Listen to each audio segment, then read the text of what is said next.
Hey, beautiful souls, welcome back to my channel. My name's Astara and I'm an angelic communicator and clairvoyant.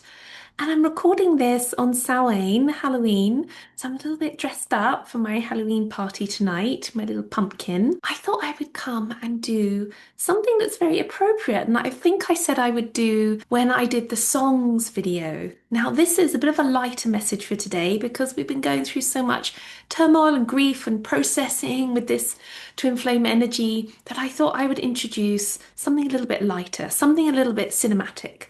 Something that we all kind of enjoy sometimes, which is watching a good film or having a good story. On this twin flame journey, there were certain stories and films that kept coming back into my awareness. This is often when spirit is showing you, or maybe your twin's showing you, or your spirit guides are trying to communicate with you about what's going on in your life. And often they try and do that through stories and films and things that are trying to capture your imagination and bring that story back into your awareness.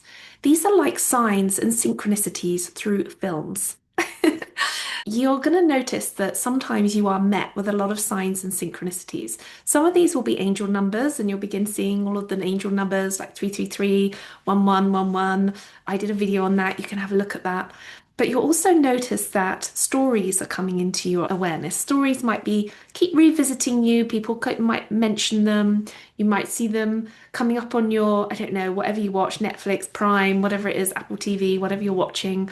You might just notice maybe even that your children are reading those books or that people just keep mentioning it. You might see themes like clothing or something that's coming back into your consciousness around that story. These stories are a way that your twin can communicate with you, and also that's helping your soul to remember its way back to love. These themes might be highlighting what you're going through, and it might give you some comfort and sometimes be a bit triggering for you. If you're noticing that films are coming up in your awareness, maybe showing up on your feed, maybe someone mentions them randomly, or even that they could be appearing in your dreams, then just know that this is not a coincidence. These are symbolic mirrors of your higher realms showing you aspects of your connection. It's your soul trying to communicate with you, to you and your twin, about what's going on in this dynamic. I'm going to share some of the things that I keep having coming up to me in this journey. If you have ones, please put them below in the comments and maybe we can make a list. So the first one I'm going to talk about is Bram Stoker's Dracula. In fact, anything to do with vampires and Draculas. Earlier on in this process, when I was still fighting with the idea of whether it was my twin flame or not, I kept seeing this film, Bram Stoker's Dracula. It's an old film. It's a really old film. I don't know if it's from the 90s or like it's old. I remember it being old. It was around probably when I was a teenager, and I've always loved Dracula movies and things like this. I've always felt like a connection to that kind of thing, even though I'm an angel medium. Yes, it makes no sense. There's a long story about that, about my soul lineage and my soul path, so I won't go into that now. There is something about this film. Every time I went into a hotel, and I was staying in lots of hotels at the time, I was doing a lot of traveling. Everywhere I went, if I turned on the TV, and you know you have TV on hotels, so you have all the channels. If I just turned on like Netflix or something totally randomly, not even at Halloween, okay, not even at Halloween, then this is one of the things that would come up, and it would be on, and it would always be where the prince, do you remember Dracula is like, he's dressed up as a prince, he's going through London and he's looking for his mate. So this story is dark and gothic. It speaks of eternal love that transcends death, time, and even morality. Now, I think the twin flame journey, even though we're doing it in the light and in service to the light, it can have that aspect to it, where Dracula is endlessly longing for his lost beloved.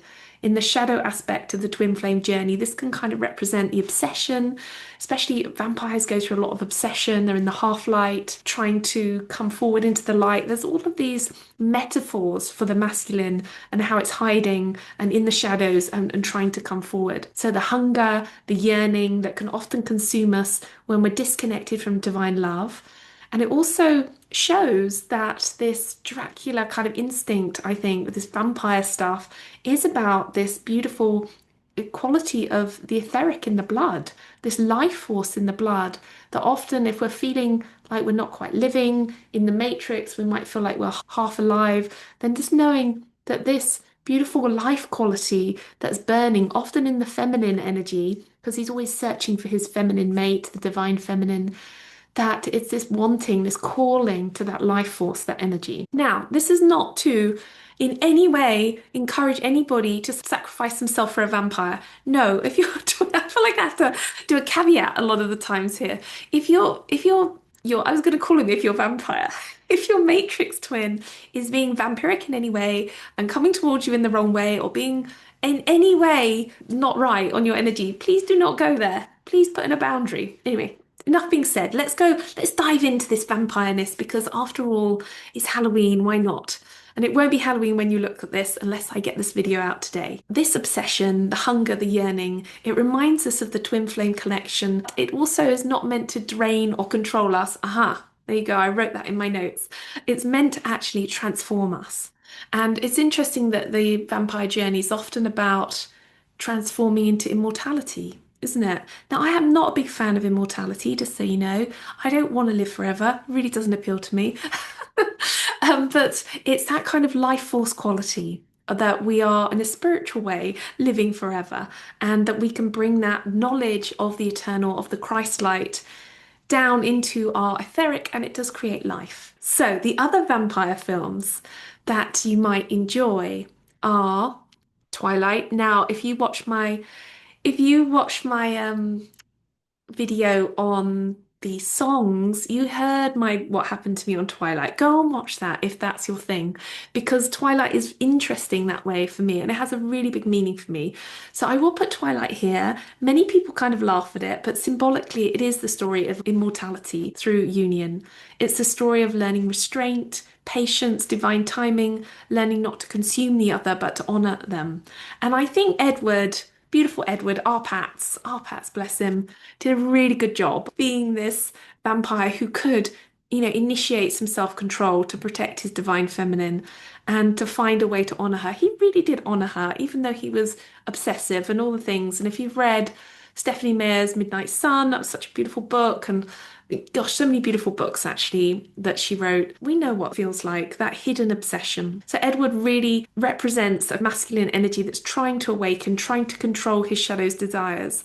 And Bella can represent the divine feminine surrendering to her own transformation. All the other things that you could read into in that book, of which there are many that seem a little bit unhealthy in terms of a balanced relationship. There is this aspect of the twin flame, longing and desire and the waiting. There's a lot of waiting, and particularly in that second film where Edward leaves and they go into separation. Oh my goodness, there are lots of twin flame stories going on here in that. So the next one I want to tell you about is Beauty and the Beast. Oh my goodness, how many times did people mention Beauty and the Beast to me? It was like, what the hell's going on with this Beauty and the Beast archetype? And it's so funny because Beauty and the Beast is not really a thing I'm into, but when I was at university and I had a really lovely boyfriend, it's a long time ago, by the way, a long time ago, and we dressed up as Beauty and the Beast for a costume ball, like a costume thing. And I think it was one of the last times we spent time together before he left, because he lived in another country and he left and never came back. There's this kind of longing, loss, feeling, but also this memory of Beauty and the Beast, to me represents a sacred archetype that kind of whispers through the twin flame journey and has definitely whispered through mine, because the beast isn't necessarily your twin. But I've often felt like I've told my story about this, about how I felt about how I looked, and that I felt kind of like I wasn't worthy and I couldn't do that. And then I felt my bond through with my twin, sort of him feeling like that he wasn't somehow worthy, or he was sort of not ready to step into his true sense of self. So this beast factor, it doesn't necessarily have to be either of you, but it can be a part of either of you that still believes in love, and that it must be earned through conquering our lower base behaviors. And I think beast-like behaviors are fine, to be honest. I really welcome all aspects of the shadow and try and embrace all different parts of myself.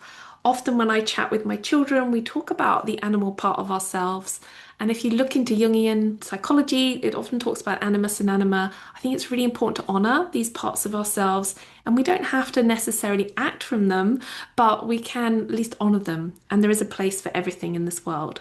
If you remember Beauty and the Beast, when Belle looks beyond the appearances, which is what she does, which I think is very similar to the divine feminine, she awakens something within herself, like compassion, which I think Divine Feminine has a lot of.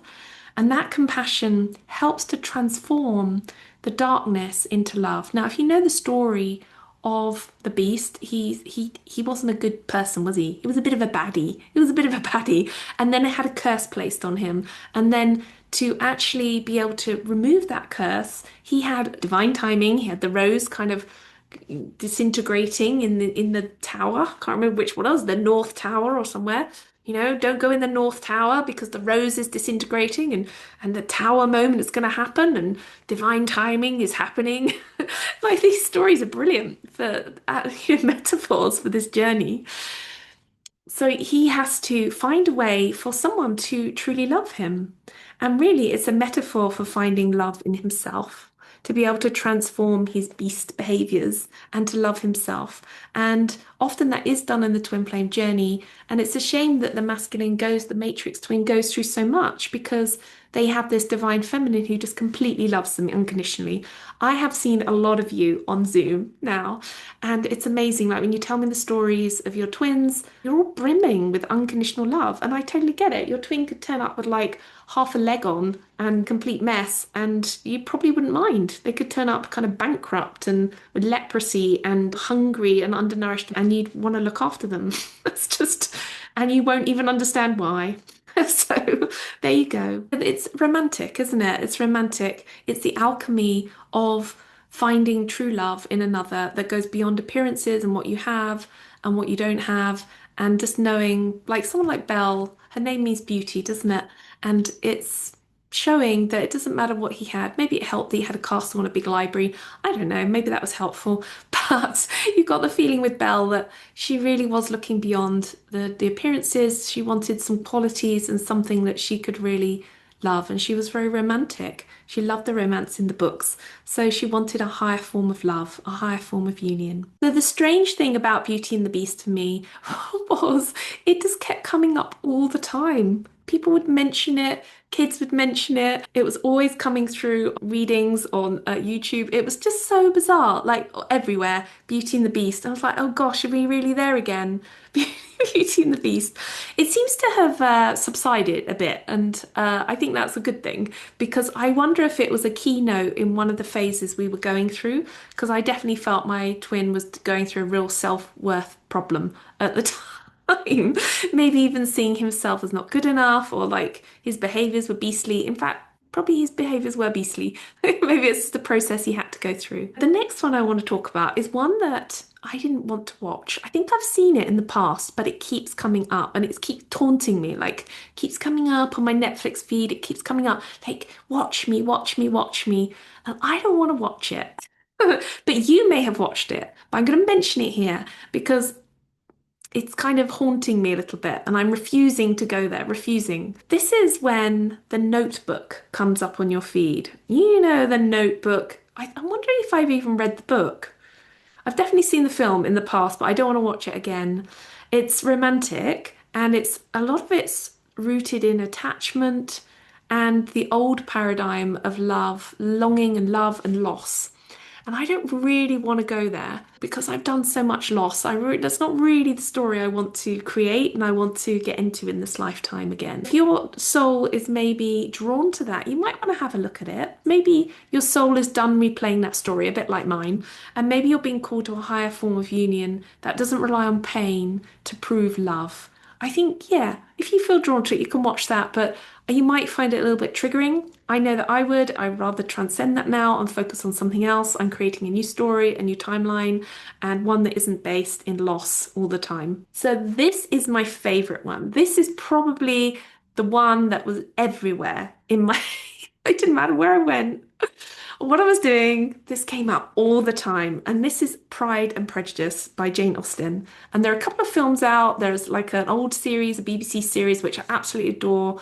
And there are other ones, a new one with Keira Knightley. I've seen them all by now. I've seen them all. And this is a film that keeps circling back over and over again for me on this twin flame journey. And I wonder if it's doing the same for you. It is the dance of ego and humility. It is the dance of the pride and the prejudice.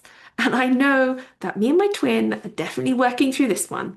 And what's really interesting in this whole process is I've even had experiences with my twin where you could literally have lifted it off the set of Pride and Prejudice. It's been so weird.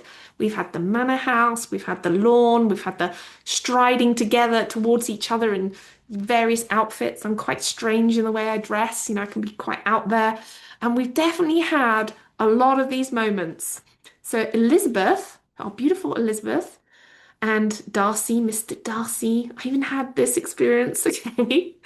Just as the twin flame journey was hitting, where my cat had a kitten. She had many kittens actually. Every time we took her to the vet to be, looked after, she had another litter of kittens. So it took us a while, but now she is definitely done. I've populated most of East Sussex with all the kittens, and they're all very happy and everyone loves them.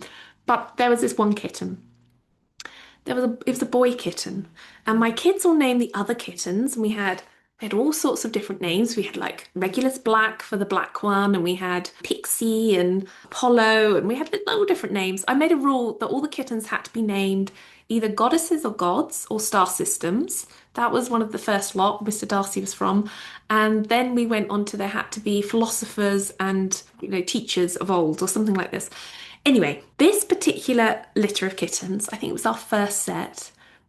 There was one kitten that came to me to name him. So I named him Mr. Darcy. It just sort of popped into my head. I wasn't really fully on the twin flame journey. Like I was meeting my twin, but I hadn't fully kicked in. We called him Mr. Darcy. And oh my God, did I fall in love with this kitten? Oh my God, what he did to me. I do not know what he did to me. I'm not really even a cat person. We ended up with this cat because it ended up on my friend's doorstep, and no one wanted her, so I took her in. It was a whole story around that. So this little kitten would sit on my lap and look in my eyes and do this with his paws and like look at me, and he kept looking at me, and I could feel him doing something to my heart. I could feel him strumming my heartstrings. I have never met a cat that's done it since, and I'd never wet one before, but this one, it did, and it was full on in my energy field. And I did give it away. We had another cat, and they went together, brother and sister, and they're very happy to say no. He got renamed Skyros, I think, or renamed Skyros, but I'll always remember him as Mr. Darcy. And when he went, I went into full on grief mode. I could not stop crying. I could not stop crying. Oh my God. Every time I thought about him, my heart and everything. I mean, if I put up a picture of him now, I'll try and find one on my computer. Oh, like Mr. Darcy. And all I could think about was Mr. Darcy. Anyway, so that's all part of this Pride and Prejudice thing. Because Mr. Darcy he's the ultimate kind of period drama hunk, isn't he, really? In this story, Pride and Prejudice, Elizabeth and Mr. Darcy both mirror pride at one another, and they both must soften and surrender to truly see each other before union can occur. Now, oh my God, am I living out this? Am I living out this or what? I am. I am. Asking me to surrender and soften. I might look soft, but I'm not soft. I'm not soft. No. And so I have to sort of soften into this process. It's not easy. It's not an easy process. If this is happening to you and you're seeing Pride and Prejudice everywhere you go, then my twin even looks a little bit like Mr. Darcy, just so you know. It's all about make it all up in my head. So anyway, this is a twin flame dynamic. Definitely. And it's love that defines and redefines itself through friction. Oh, friction helps us grow and expand and hopefully creates beautiful amplification of beauty. Let's see what happens. Okay, so this is the film that's been coming up on my feed recently, and I did watch the other night, which is Dangerous Liaisons. Now, I remember seeing the original a long time ago, Glenn Close in it. That's been coming up on my feed, so it's weird how that's coming back around. And then there's a new one that's kind of a modern day one with Michelle Gellar and another guy in it that I watched. That was the one I watched. Now, it's the same story, but with a new title and a kind of, a modern day version. So this is when Dangerous Liaisons is for those twins where their matrix twin might be carrying a kind of player energy. Now, this kind of worries me a bit, and it's kind of in the back of my head a bit that maybe some of the matrix twins are being a bit playerish. And I know that my twin definitely has tried to be a bit playerish with me. What he didn't realize, unfortunately for him, was that I'm the awakened twin. Therefore, I'm probably much more more aware of his games than he'll ever know. And so my player energy is probably bigger than his. I choose not to use it because this is not what love's about, is it? It's not what love's about. So this story is about the illusion of control, manipulation, and the karmic web that comes from playing with people's hearts. Now, if you ever have been a player in this life or a previous life, you will have to come back to face that reality. And that's kind of sad, isn't it? We cannot play with people's hearts. We just can't do it. And I'm not going to let my twin play with mine.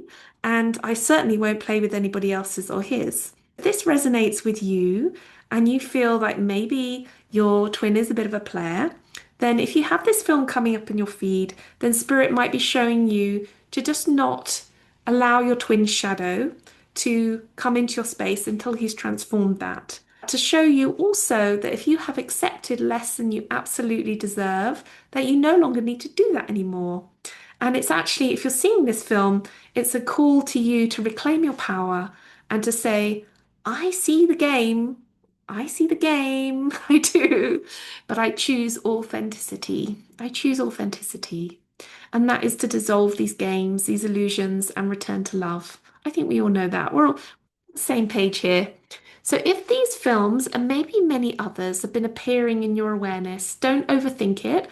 Instead, see what it is trying to awaken in you. I often journal, like if I see, oh, that's coming up again, that pattern, I journal about it. I look into it and see, okay, yeah, what's that meaning to me? What is the reflection that I can learn from that? Because symbols, stories, and myths are really, really potent for us to understand who we are on the human journey.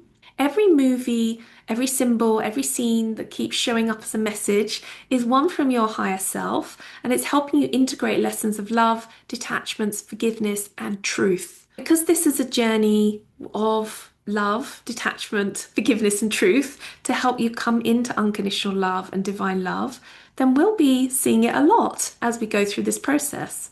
You are on an evolution of yourself in this process, and so is your twin.